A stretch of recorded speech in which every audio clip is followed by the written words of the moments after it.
Bonjour à tous, j'espère que vous allez bien et bienvenue sur John Alit. Non, pas du tout. J'ai été cordialement invité par nos amis québécois pour vous faire une petite revue, mais vraiment mini, rétrospective du film Bad Moon, Pleine Lune, sorti en 1996 de monsieur Eric Red, scénariste et réalisateur de Body Parts et aussi scénariste de Hitcher. Et en 1996, sort directement en VHS ici. Oh, le direct to VHS, mais qu'est-ce que ça me manque ça. Oh là là, on allait dans le vidéoclub et on se louait une vidéo pour le week-end. Ça me manque vraiment. Et moi, dans les années 90, j'adorais ça, aller dans les vidéoclubs et louer des vidéos. Et surtout louer des séries B, des mockbusters, des films qui ne sortaient pas forcément au cinéma. Alors, je ne sais pas s'il est sorti chez vous, outre-Atlantique, sur le continent américain, certainement sorti au cinéma en 96, mais pas en France. Faut savoir quand même que les années 90, elles n'ont pas été tendres avec les loups-garous, hein, mis à part... Allez, Wolf, 1994 avec Jack Nicholson, Full Eclipse, hein, ce petit film avec Mario Van Peebles, hein, une espèce de mercenaire avec des loups-garous comme ça, mutants, c'était quand même pas mal. Et aussi le loup-garou de Paris. Bon, 1998, mais ça, c'était oubliable. Mais revenons à nos moutons. Bad Moon, Pleine Lune en français, s'ouvre donc dans un décor de jungle du Népal. Et Ted, joué par Michael Paré, qui est photojournaliste, va se faire attaquer avec sa compagne par un loup-garou. Alors vous me direz, jungle, Népal, loup-garou. Alors qu'on a plutôt l'habitude de voir des loups-garous dans les forêts froides du nord de l'Occident. Et donc pendant cette attaque, la petite compagne de Ted, avec qui il s'amuse plutôt bien dans la tente, va mourir. Et lui, il va se faire attaquer par ce loup-garou. Et il va recontacter sa sœur Janet. Janet, jouée par Mariel Hemingway. Oui, vous savez, cette actrice qui respire dans l'espace. Cette Mariel Hemingway. Et Janet, elle vit seule avec son fils Brett, campé par Mason Gamble. Oui, Mason Gamble. Vous savez, Denis, il a malice. Et donc, il va lui dire qu'il est de retour aux États-Unis. Elle va vouloir revoir son frère qui vit dans une petite roulotte, comme je le disais. Et elle va lui dire, mais non, mais viens installer ta roulotte à la maison, tout ça et tout. Dans une magnifique villa à la lisière de la forêt. Magnifique terrain de chasse pour un loup-garou. Mais c'était sans compter la protection de Thor.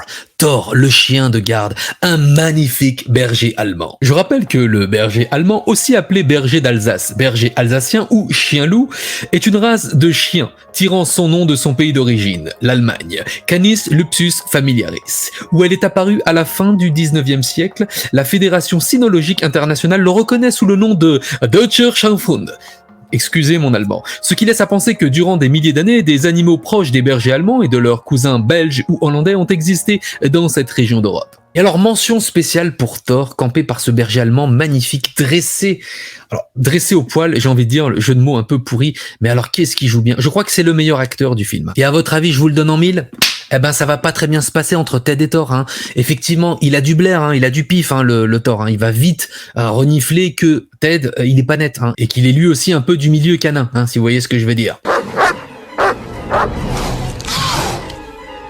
Donc Ted, lui, à la base, il est pas méchant, hein. Lui, ce qu'il voulait, c'est se rapprocher de sa famille, hein, pour que sa malédiction trouve son salut dans l'amour qu'il porte à sa famille, hein, que cette malédiction lui soit carrément enlevée. Un Ted qui malheureusement ne contrôle plus ses pulsions et qui va s'en prendre à la famille parce qu'il est tout simplement égoïste. Donc on va pas se mentir, le film dure 1h20, il n'y a pas grand chose à se mettre sous la dent en termes de storytelling. Il se passe pas grand chose, mis à part quelques attaques, et surtout, le protagoniste, je tiens à le dire, c'est le chien Thor. Alors pour les effets spéciaux les amis, on est pratiquement en full practical.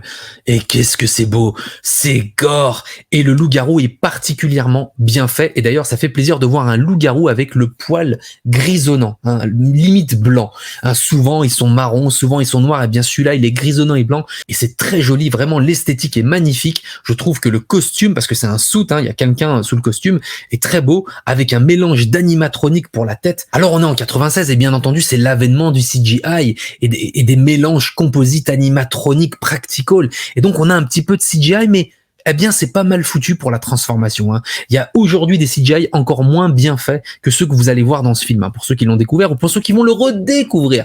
Et donc j'adore, il y a énormément de sang, il y a beaucoup de make-up avec les traces des plaies, tout ça, c'est très bien rendu. Vous verrez à la fin un Michael Paré complètement défiguré. Et donc rien que pour ça, il a sa place dans le top des meilleurs designs de loup-garou. Alors je vous le donne en mille, à la fin, il y a le combat Thor vs The Werewolf. Donc un chien contre un loup-garou, et c'est le chien qui va gagner contre toute attente.